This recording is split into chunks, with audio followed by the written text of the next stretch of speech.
Alors bonjour, nous sommes ici en Bavière pour vous présenter cette nouvelle BMW R 1300R, le nouveau roadster basé sur le Boxer, le célèbre Boxer de BM. Ce moteur 1300 cm3, 145 chevaux, 149 Nm, nouveau, comme notamment le châssis. Ici on a vraiment affaire à un tout nouveau châssis en feuille d'acier, avec un châssis qui est un peu plus léger et surtout grosse nouveauté ici au niveau de l'arrière.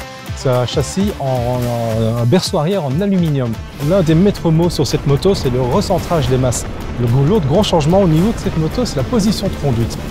On a une position de conduite qui est beaucoup plus engageante, beaucoup plus active qu'avant, avec un guidon qui a été repoussé dans l'avant et surtout un angle différent au niveau des jambes et de la selle. Le triangle est vraiment différent. Évidemment, on a le paralever Evo désormais à l'arrière et on a une nouvelle fourche télescopique.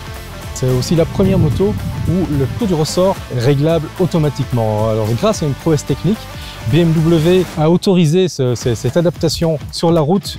Clairement, on sent la différence.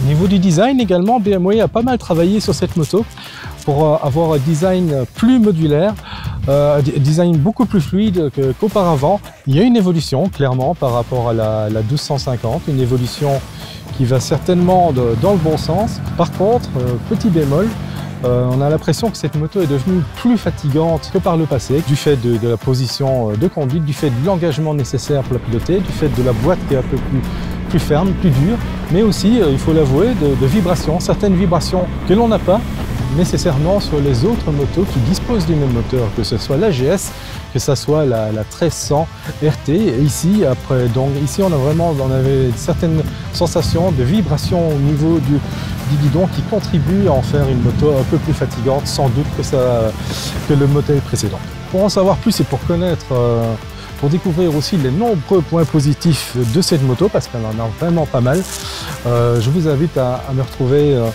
dans Moto 80 où on vous proposera un essai complet de cette moto avec évidemment tous les détails sur cette moto nouvelle dans la gamme BMW.